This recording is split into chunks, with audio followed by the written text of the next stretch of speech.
João Paulo Ramos de novo aqui com a Marluce. A irmã dela faleceu naquela situação do acidente, do acidente não, foi homicídio, que o rapaz da Topic matou ela. Eu disse desde o princípio, da D20, né? Eu disse desde o princípio que era um homicídio, pela situação que tinha sido montada, tinha afirmado aqui no dia. Reafirmo que possivelmente, na meu entender, 99% de possibilidade, ele está a violentando de maneira bruta e de maneira sem autorização da mesma, pelos resquícios que foram dados, exemplo, dado remédio a ela. O estuprador geralmente ameaça a família, dizendo que vai matar a família, uma situação ou outra.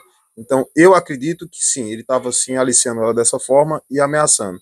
É tanto que quando o depoimento da sua irmã, né, que estava com ela, no dia do episódio, ele vai dizer assim, já ele de novo, né, não é uma coisa com prazer, é uma coisa com receio, né, um pouco antes do falecimento. Então isso dá a entender, ao meu entender, que ele já estava aliciando de modo, de realmente com grave violência, com ameaça, e não uma relação que era consensual, amorosa. A questão também que no dia ela falou para outra irmã que estava se sentindo usada. Eu estou me sentindo usada, porque se fosse, tivesse sentimento, tivesse amor envolvido, ela não estaria se sentindo usada. Porque como é que você está tendo um conhecimento com a pessoa, está tendo toda uma emoção e você se sente usada? Não é normal uma coisa dessa, você se sentir usada pelo outro, né? Alguma coisa estava acontecendo, alguma ameaça, ou seja, alguma coisa que ele fez com ela que ela estava se sentindo tão mal. Porque ela se sentiu usada, porque quando uma pessoa vem se sentir usada por outra, né, algo de ruim está acontecendo entre eles. A pergunta que fica também, sobre o laudo do ML, né? 16 anos, desde que eu fiz o concurso da Polícia Militar. Estou reformado já, mas a gente acompanha muitos casos de homicídio, muitas vezes vai no ML, vê as situações todas. Nas situações que eu acompanho, a causa-morte é dada na mesma hora.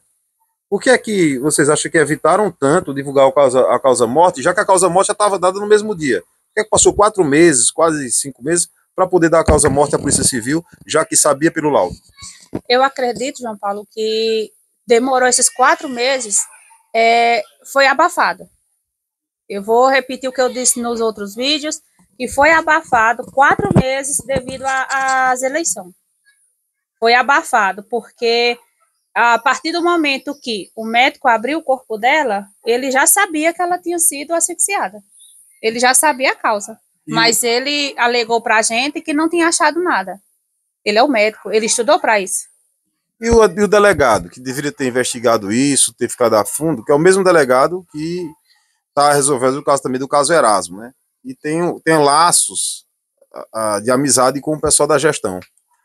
Você acha que é comum esse tipo de situação, a polícia ter ligações com o executivo ter um parente que é dono do galpão onde estava escondido o carro que matou Erasmo, de repente tem o caso de sua irmã e o caso também ser abafado?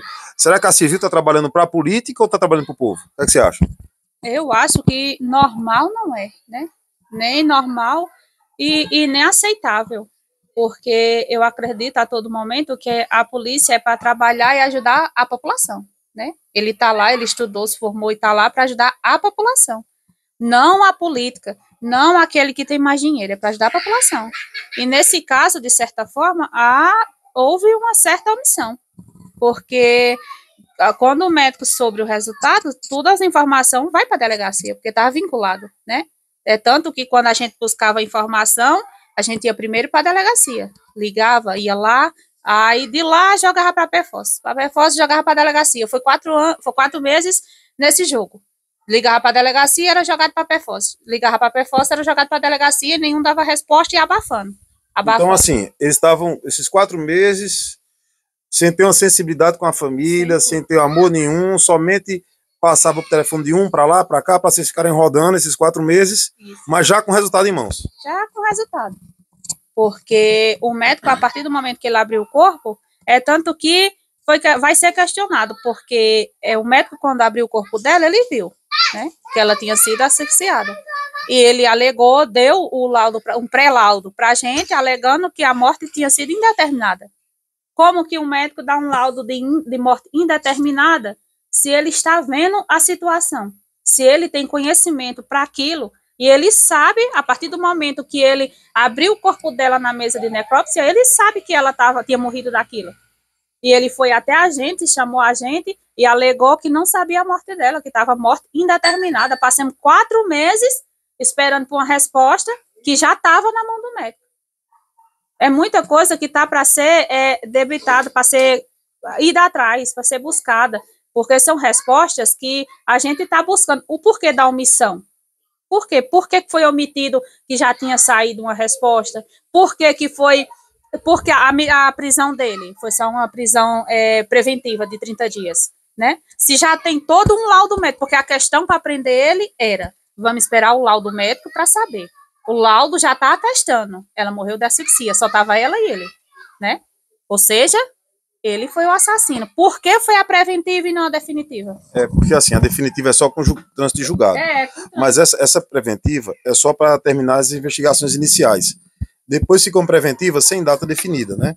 Aí eles vão tentar fazer uma preventiva, quebra essa preventiva, para que ele saia para responder em liberdade. Que nós não vamos deixar, nós vamos aqui estar divulgando direto, porque saindo em liberdade, tendo outros casos de violências sexuais envolvendo parentes e aderentes dele, envolve-se que demais pessoas também são perigosas aqui para a região de Santa Fé, Trindade, Cruzeiro, e violentar outras moças, né? Se já não está acontecendo também outros casos, porque uma se enforcou-se, nova, porque estava sendo violentada e os pais ameaçados. A outra tinha problema de transtornos psicológicos e também foi violentada. Outra que é lá no centro ali, que o pai trabalha com um negócio de calçado, também teve um princípio disso que foi abafado, e por aí vai.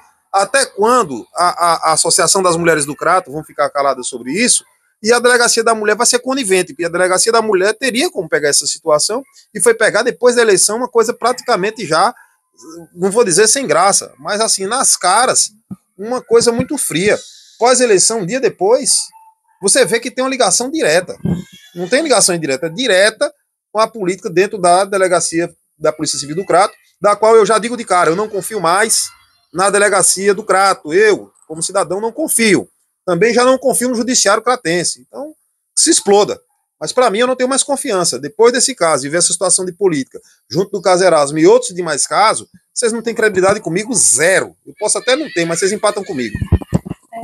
Toda a questão, porque se já tinha um resultado, já deveria ter sido encaminhado antes, porque a delegada também, ela ouviu os primeiros laudos dele, né? Os primeiros depoimentos, ela ouviu. Por que ela não determinou já isso? Ou ela é inexperiente? Será que ela é inexperiente? Ela sabe menos do que eu? Porque no primeiro dia aqui eu disse que tinha sido homicídio. Primeiro dia eu não sou adivinho, não. É pelas características. Aí a mulher é delegada, o outro é promotor, e vocês têm menos experiência, menos laudo para entender do que um doido como eu. Então vocês praticamente estão no emprego errado. Vocês estão no emprego errado. A incompetência bateu e ficou. Agora o judiciário vai soltar ele depois dessa preventiva? Que eu acho que é o fim da picada, é o resto da esculhambação. Vocês soltam ele depois de 30 dias. Se ele conseguir sair depois de 30 dias, depois de tudo que ele fez, porque ele mentiu no processo, adulterou o local da cena, adulterou, mexeu no corpo dela, né? Ele saiu, meio cruel, ele foi um maníaco, porque a partir do momento que você tira a vida de outra, de uma forma tão sofrida, porque o pessoal tá sabendo que ele enforcou ela, né, asfixiou ela, só que não sabe, que não foi divulgado, que ele estourou a veia do pescoço dela. Minha gente, compartilhem, divulguem, não deixa esse caso morrer. Ele foi tão cruel a ponto que ele colocou tanta força que a veia do pescoço dela estourou. Não é uma simples asfixia, foi uma bruta pressão. Ele pressionou tanto o pescoço dela que a veia estourou, ela morreu colocando todo o sangue para fora. Ela sofreu. Se vocês forem pesquisar, vocês vão ver que uma pessoa por asfixia normal, ela sofre de 8 a 10 minutos, até vir falecer. Ela sufocou, além da dor da morte, a dor do estrangulamento, ela sufocou no próprio sangue. Foi agonizante a morte dela. Não compartilhem, divulguem, sintam a minha dor para amanhã não ser a de vocês. Vocês saber que sua irmã, ou sua tia, sua mãe, sua filha passou o que a minha passou. Foi dor, é dor. Eu já estava ruim, fiquei pior. Sabe por quê? Porque eu sei, eu tenho mais ou menos, um pouco, um mínimo de conhecimento do que ela sofreu em cima daquela cama, sozinha, agonizante. Para você, daqui a 30 dias, você ver a cara dele livre, sorrindo que nem ele estava, que ele passou 4 meses sorrindo e jurando que não tinha feito nada. Vocês se previnam, vocês me ajudem a fazer justiça e a salvar amanhã ou depois uma mulher da família de vocês. Porque ele já está acostumado com isso. Ele já está acostumado. A família, né? A família está acostumada. Isso, a família está acostumada. Porque é aquele velho processo que quem conhece a família sabe. É aquele velho processo de eu posso, eu vou fazer porque eu posso. Eu vou fazer porque eu vou sair impune. Minha irmã só não é mais um caso, só mais uma vítima, porque eu e minha família corremos atrás, a gente não se calou, a gente buscou justiça, por causa que é uma crueldade você fazer qualquer maldade com um ser humano. Você já é indigno.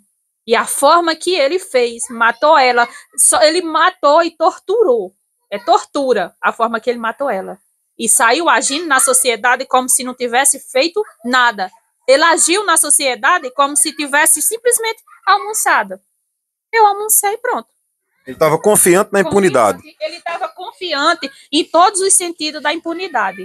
E olha, para você estar confiante na impunidade, é porque você anda assim com o judiciário e com o delegado. Porque se não andar assim, você anda preocupado. Agora, quando você anda assim com o judiciário, o Juracy é o juiz eleitoral. Até agora o meu Instagram não foi solto. Para julgar foi 24 horas. E para me devolver, vai fazer um mês. Então, assim, é 2 pesos, 2 medidas. O judiciário do Crato e a civil do Crato hoje está contaminado. Estou afirmando que está contaminado. Está contaminado no caso Erasmo, está contaminado no caso da irmã da senhora. E quantos outros casos?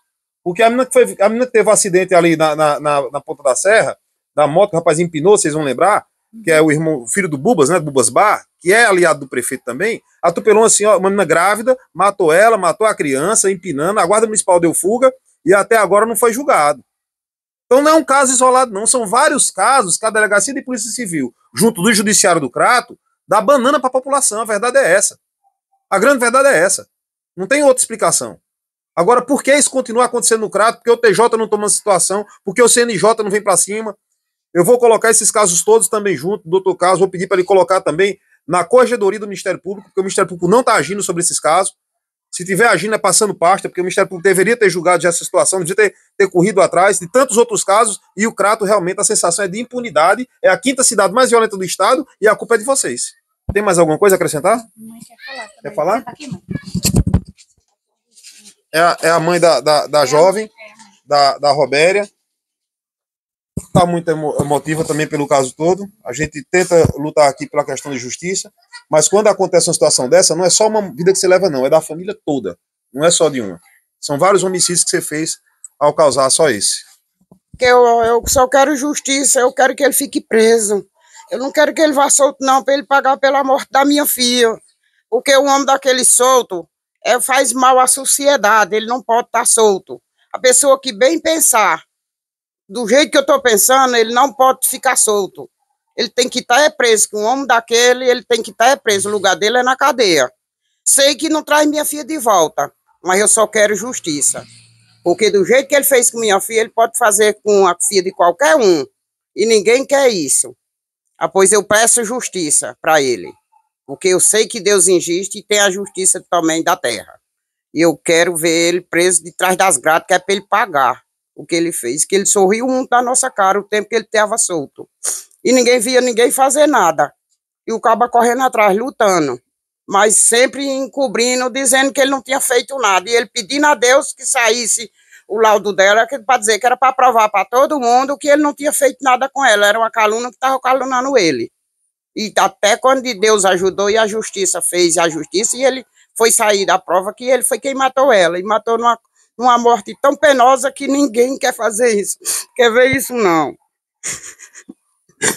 Eu só quero justiça para ele. Olha, esse sofrimento podia ser amenizado se você, delegado, você, promotor, tivesse tido cuidado, zelo, porque se fosse filho de rico, vocês estavam aí trabalhando. Agora, como filho de pobre, demorou esse tempo todo. 4 meses para vocês agir um dia depois da política. Eu não acredito em coincidência. Acredito que a política estava envolvida nessa situação de segurar o caso, como está o de Erasmo, como está o Danilo do Bubas e companhia. Então o Crato não pode ser uma população carente que seja desunida. Nós que não temos tanta situação financeira, nós temos que nos unir atrás da justiça, hoje da filha da senhora, amanhã de outra pessoa, mas que a justiça seja feita. E não da forma que está sendo feita, maltratando a família, para depois ir um resultado, ligando crimes à política. Isso que não pode acontecer na cidade do Crato. Pois é só isso que eu peço justiça. Se Deus insistir e tiver justiça dos homens, pois eu quero justiça para ele. Ele tem que pagar por o que ele fez. Era uma menina que não mexia com ninguém. Era uma pessoa que era só de casa para os estudos dela. Quando acabar, ele se encontrar com ela só para tirar a vida dela. Ela não merecia isso, não. Ela era uma menina iludida. Ela não sabia o que era da vida. Só isso que eu tenho para dizer. Paulo, vamos encerrando aqui. Um abraço a vocês e justiça, viu?